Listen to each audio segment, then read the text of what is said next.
Bienvenidos a una noche más, bienvenidos a otra transmisión en vivo. Oye, todavía se me sale lo cubano, ¿no? Conéctense, avísela a su vecino, a la vecina, al hermano, a la hermana, porque en el programa pasado pues faltaron personas por conectarse, por compartir. De hecho le pregunté a mi esposa, oye, ¿no viste el en vivo? Y dice, no. No, pero habla serio, pues que tiene que conectarte, pues, y compartir, y mis fans. Bueno, ya lo dice la Biblia, tu primer enemigo será de tu propia casa. No, es una broma, es una broma.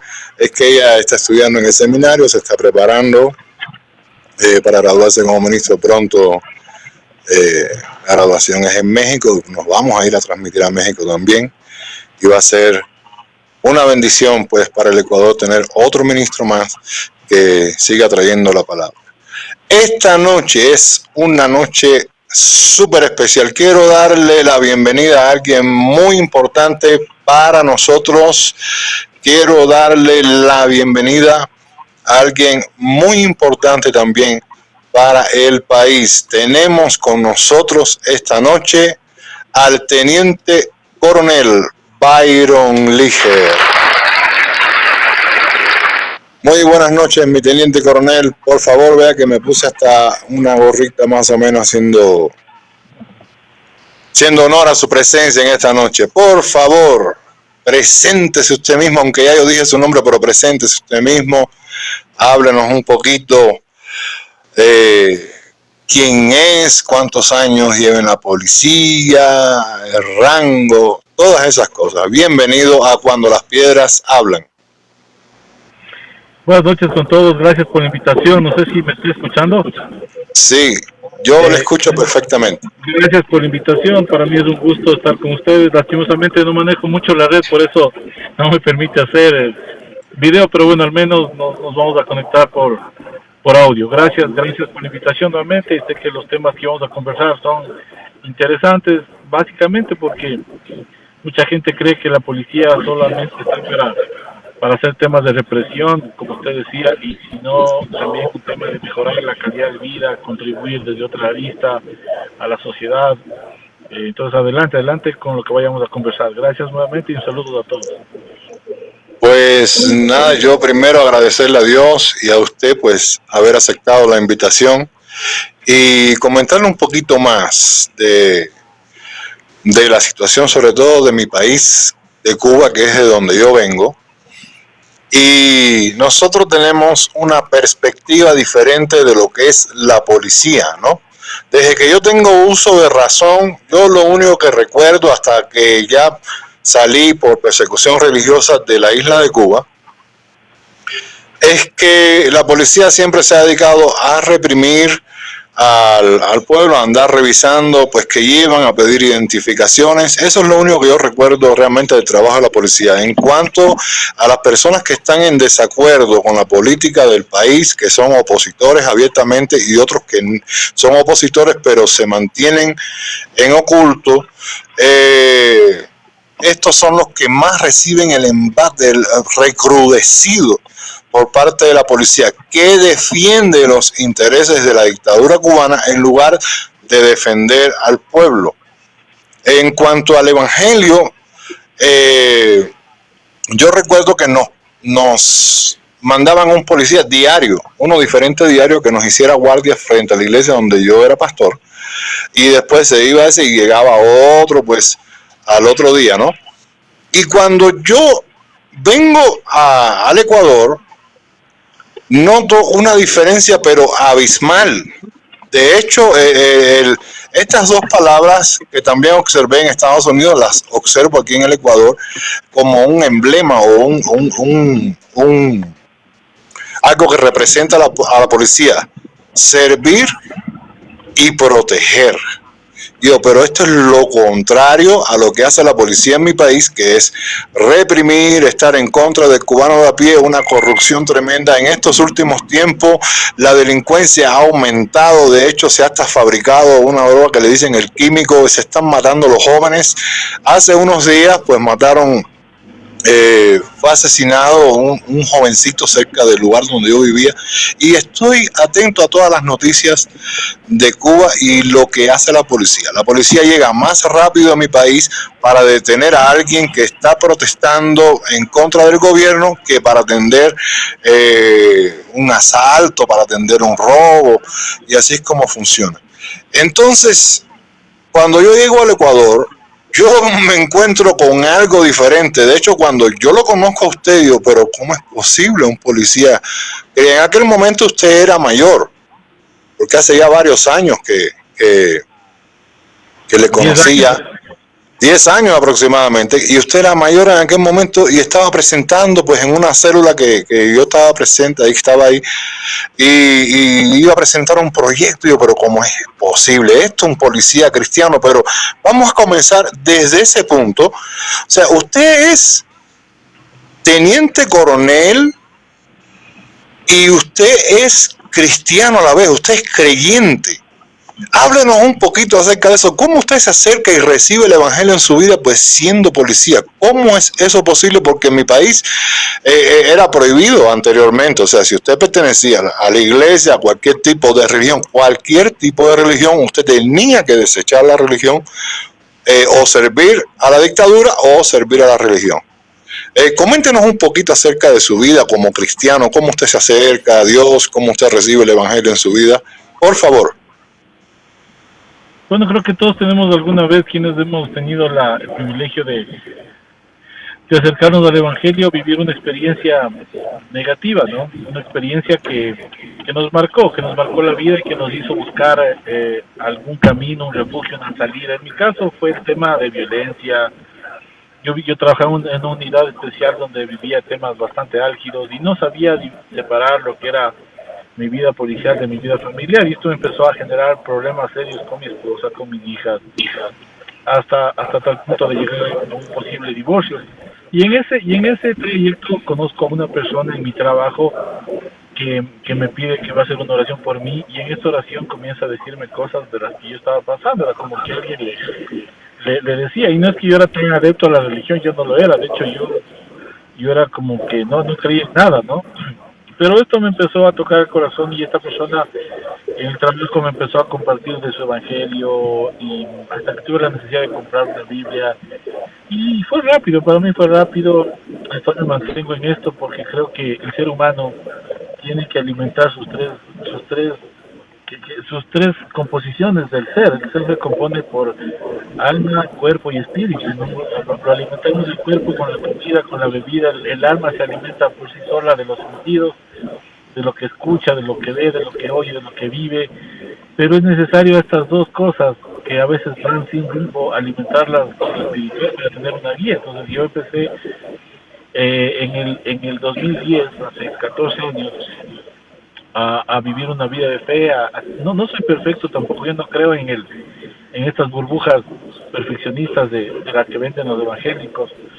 Y yo creo que uno es normal, uno falla, uno cae, uno se levanta, y es un ser humano, y soy un ser humano normal que ama a Dios, que todos los días yo creo que tengo un conflicto diario, ¿no? Yo todos los días, yo viví del mal, conocí el mal y conozco el bien. Entonces todos los días tengo una lucha, si ser bueno o ser malo, y esto pasa a quien más alimento, ¿no? Entonces, si es un reto todos los días tratar de ser mejor ser humano, tratar de no hacer daño a nadie, tratar de tener esa fe con Dios.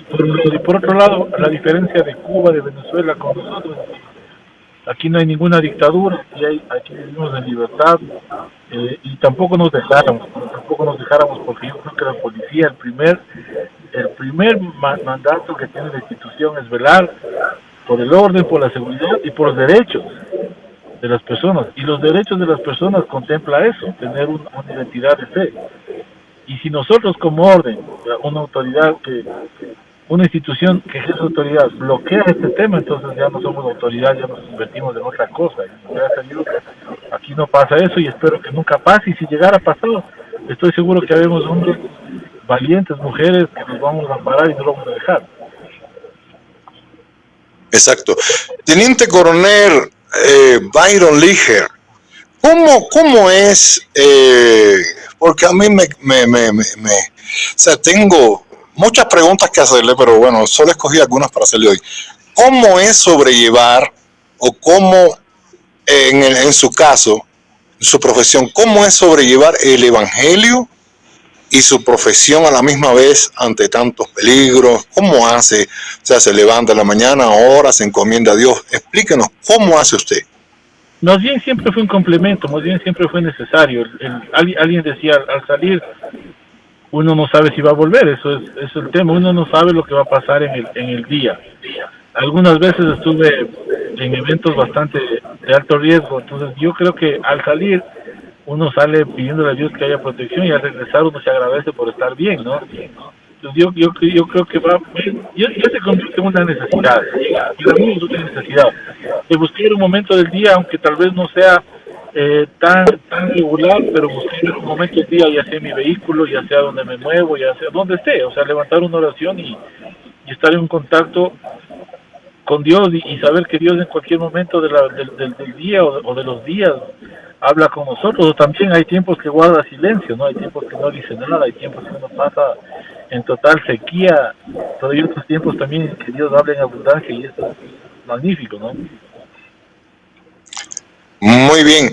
Hay otro punto que yo quería que usted nos comentara, porque las personas piensan, pues, no, porque la policía, pues, solo es puro uniforme. No, detrás de ese uniforme hay un ser humano que se preocupa por las personas. Usted ha desarrollado diferentes proyectos, no estos dos, al final vamos a hablar acerca de los filmes, pero usted ha desarrollado diferentes proyectos, ¿no es cierto? Yo estaba conversando el día anterior con César Bandera. En este caso, César Bandera tiene a cargo, pues, esta capellanía, él como civil, pero usted también, como oficial de la policía, también ha desarrollado diferentes proyectos sociales. Nos gustaría conocer cuáles han sido y cómo hace. ¿Cómo es que llega a las personas? También porque hay muchos alumnos míos que están aspirando a ingresar a la policía y de pronto no tienen una guía, y al escucharlo usted va a decir, wow, yo quiero ser entonces como mi teniente coronel. Háblenos acerca de estos proyectos sociales que usted ha realizado. Realmente bastante. Uno de los primeros fue cuando le conocí a usted acá en Atucucho, que es una de las zonas más conflictivas de Quito, es la parroquia de Cochapamba. Ahí fue un proyecto que hicimos con unos jóvenes que tocaban, justo le conversaba a un amigo, es un grupo de chicos que tocaban reggae, rap, cristiano, y empezamos a visitar a los colegios, porque el consumo de drogas en este sector en los colegios es alto. De hecho, nos llamaban, yo era siempre de este circuito, nos llamaban a los colegios porque encontraban a los chicos únicos. A través de esta música y a través de testimonios fuimos llegando a ellos y animándoles a que dejen eso, y hubo gente que se fue uniendo a nosotros. Le hicimos un Cristo Fest, un tema de música en el antiguo aeropuerto, y le trajimos a Héctor Fader, que era un cantante reggaetonero, pero lo dejó todo, ¿no? Hoy es un pastor. Trabajamos con la película El Reto de Valientes, lo trajimos a los actores, al pastor Kendrick, a Kevin Downes, y con ellos firmaron la resolución del Reto de Valientes como 1000 policías. Trajimos también a Nick Buchis, que no tiene los bracitos ni las piernas, un motivador también cristiano que nos ayudó mucho aquí en la policía. Ya en el término, en el contexto de policía con comunidad, yo estuve en Quevedo, hice una feria de valores, conjuntamente con la Fraternidad Pastoral de Quevedo, logramos bajar el delito de la violencia en un 40%, está registrado. En la ciudad de Guayaquil hicimos un proyecto Santiaguito, igual con la comunidad, trabajamos con la violencia y la delincuencia desde otra arista, que no es netamente la policial. Hoy estoy llevando adelante un tema de convivencia sostenible, tenemos un proyecto de desnutrición infantil, en fin, tenemos un montón de proyectos de capacitaciones, proyectos con la comunidad, proyectos con los municipios. Estamos hoy mismo haciendo el plan de seguridad de un cantón de acá del Ecuador, entonces hay varias cosas que hacer, pero todo esto tiene una orientación. El fin es poder servirle a la comunidad y ayudarle a la familia, porque ¿qué pasa hoy en el Ecuador? Los GDO, los grupos delincuenciales organizados, se han hecho fuertes porque la comunidad es débil, porque el tejido social es problemas, porque el tejido social permite que esto pase. Si el tejido social se fortaleciera, esto no pasaría. ¿Y quién es uno de los principales actores sociales que debe estar trabajando en territorio? Son las iglesias, y no lo hacen. Y no lo hacen. Entonces, a mí me gustaría, y de hecho estoy tratando de lanzar un proyecto que es una capellanía comunitaria, pero no con el fin de hacer una institución. Yo no quiero tener hombres uniformados, ni con parches, nada, no. Queremos que esta capellanía sea para las iglesias, dentro de sus iglesias, sus grupos de gente que tenga la capacidad de trabajar en territorio, saber cómo se enlaza con la policía, saber cómo arma un proyecto, saber cómo trabaja con los jóvenes, en fin, enseñarle a hacer una misión dentro de su parroquia, ¿no? Wow, eso sería muy bueno para esta zona también, ¿no? Anteriormente le habíamos solicitado a César Bandera que de alguna manera pudiéramos traer las brigadas médicas que ellos realizan. No sé si yo he visto en Facebook, ahí ellos publican todo el trabajo que hacen, y también nos gustaría que en algún momento pudiera venir usted también y darle alguna conferencia, alguna charla a nuestros alumnos para que le conozcan y hable también de estos proyectos sociales, y hagamos en conjunto un trabajo con César Bandera de ser posible. Teniente Coronel, actualmente, como yo le comentaba, la delincuencia en mi país se ha aumentado. Es desastroso, es doloroso ver noticias de cómo la juventud se está perdiendo, de cómo la gente se está asesinando prácticamente por nada. Hay una escasez increíble, y la dictadura, en lugar de exigirle a los policías que tomen medidas respecto a eso, que actúen un poquito más, pues les pide a ellos que estén más pendientes de los cristianos, que estén más pendientes de perseguir a las personas con diferentes conceptos, diferentes tipos de pensamiento, que no encaja con la ideología dictatorial. ¿Usted cree que es correcto, usted como policía? Porque yo digo, yo encontré una policía diferente acá a la que yo conocí desde niño hasta que yo salí de Cuba. Yo encontré una policía completamente diferente. ¿Usted cree que es correcto que un policía actúe así, de esa manera, en contra de su propio pueblo? Porque ahí hay familiares, hay amigos, hay conocidos. ¿Usted cree que es correcto que estos policías actúen así en contra de la población en lugar de servirles y protegerles? Porque usted me sorprende con todos los proyectos sociales que ha realizado y con los que tiene todavía por realizar, porque no es que se va a detener ahí la cosa, no. Por su comentario veo que es extensa la planificación. ¿Usted cree que el policía está para eso, sobre todo en mi país?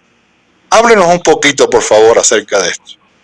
Bueno, las policías se crearon en los países como una necesidad de mantener, si bien es cierto, el orden constituido, pero un orden que busque, redundando, que no sea el orden público y que no violente derechos de las demás personas. Me explico. Si un grupo de personas sale y hicieron su vía, sin duda tiene derecho a protestar, pero no tiene derecho a cerrar el libre tránsito de otras personas. Entonces, la policía tiene que llegar ahí, despejar la vía. ¿Por qué? Porque estas 10 personas no pueden impedir el paso de 1000 personas, ¿sí? Más o menos ese es el orden constituido. El policía está para proteger de la tema delincuencia, del tema violencia, pero la policía no está por restringir derechos de ningún tipo, de orientación, de fe, de otro tipo de orientaciones. No se puede. Nosotros más bien estamos para salvaguardar esos derechos. Y yo no estoy de acuerdo que eso suceda, no me parece. Yo no sería parte de una institución que haga eso, porque se va en contra de... Ya no es policía, ¿no? O sea, no debería llamarse policía, ya debería llamarse un grupo de mercenarios a la orden de, ¿sí? de cierta persona, porque al no garantizar los derechos de la población en general y al garantizar ciertos, y ni siquiera derechos, sino ciertas orientaciones de un grupo, ya no es, ¿no? Exacto, porque, verá, el 11 de julio del 2021 hubo un estallido social en Cuba. Yo creo que aquí en Ecuador también se pasaron algunas noticias acerca de esto. Y es increíble como pues policías que debían estar protegiéndola. Lo único que estaban haciendo las personas el 11 de julio, esa fecha, era pedir libertad. Era lo único que estaban haciendo. Hubieron casos pues donde la policía arremetió contra ellos y ellos obviamente se defendieron, ¿no? Pero fue tal la represión que casi se registraron unas detenciones de 1.905 personas y 800 continúan en prisión aproximada. Es un número aproximado. Y según la explicación que usted me da, era incorrecto el actuar de estos policías, porque es lo que yo le estaba comentando. O sea, en estos grupos donde hay disidentes, hay personas que no están de acuerdo con el comunismo, pues hay hermanos, hay primos, hay familia, y así sucesivamente. Mi estimado teniente coronel, ¿cuál sería su consejo personal? Usted, con esa vasta experiencia en la Policía Nacional, para estos tipos de policías que reprimen al pueblo y que van en contra prácticamente de su propia familia. ¿Cuál sería su consejo para esos policías que prefieren defender a la dictadura cubana antes que al pueblo?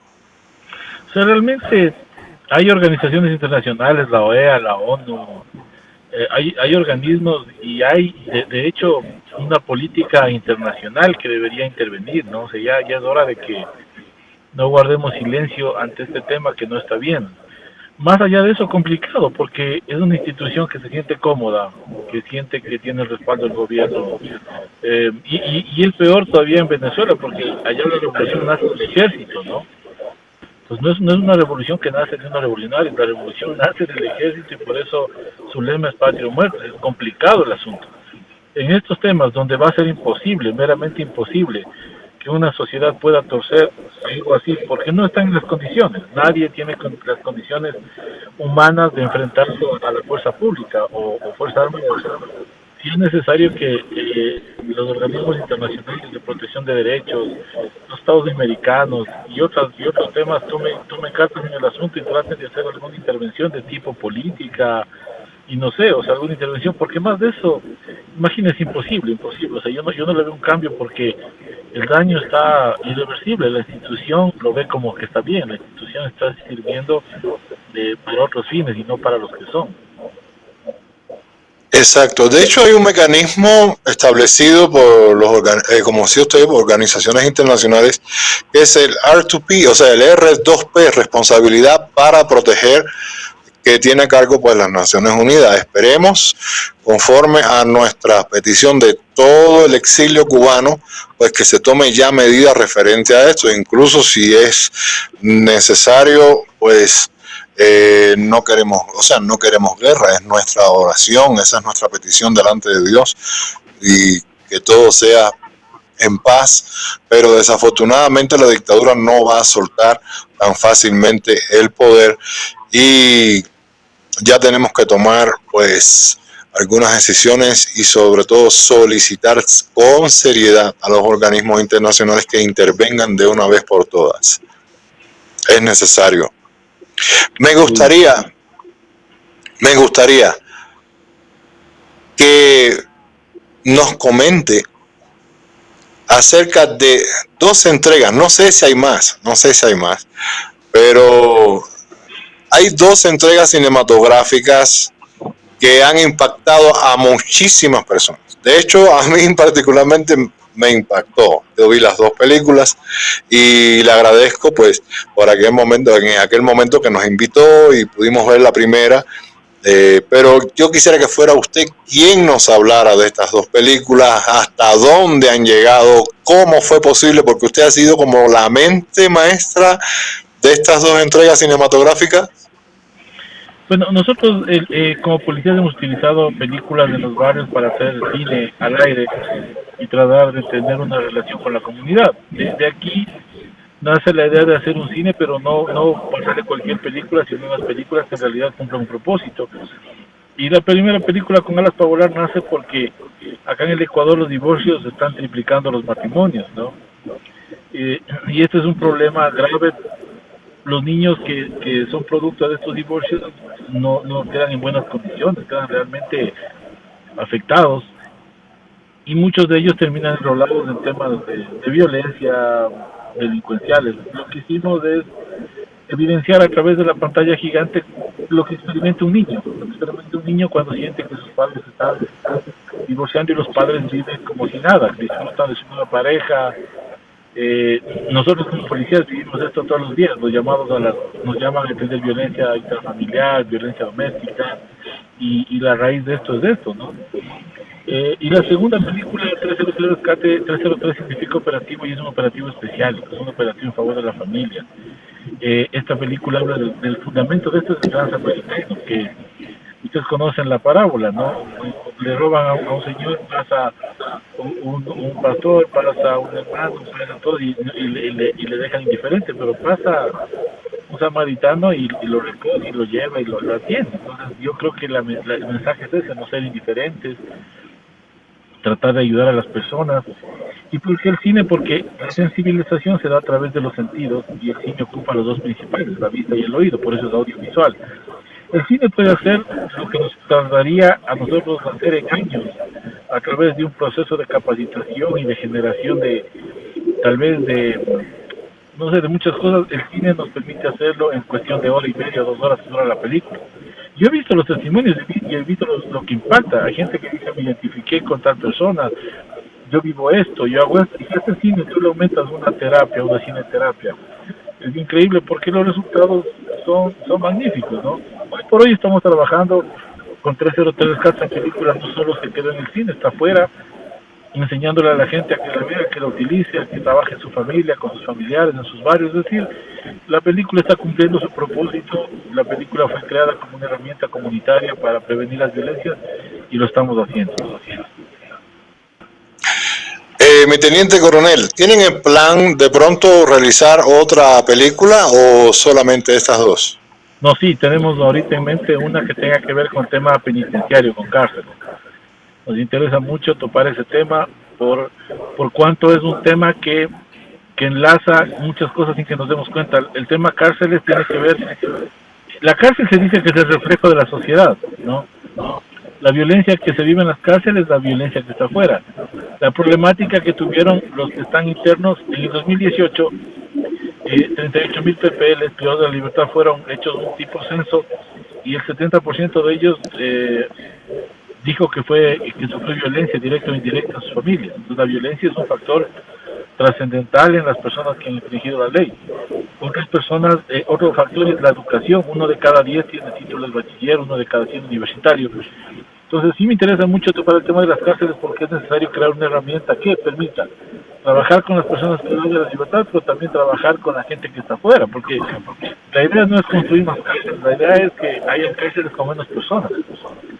La idea es que la gente sepa que lo que pasa en las cárceles, y estamos pensando en eso, estamos buscando, pidiéndole a Dios que nos ayude a generar esta tercera herramienta. Ya hemos creado para la familia, ya estamos pensando en los barrios, queremos crear una que nos permita conectarnos con este tema que ha sido tan álgido como son las cárceles, ¿no?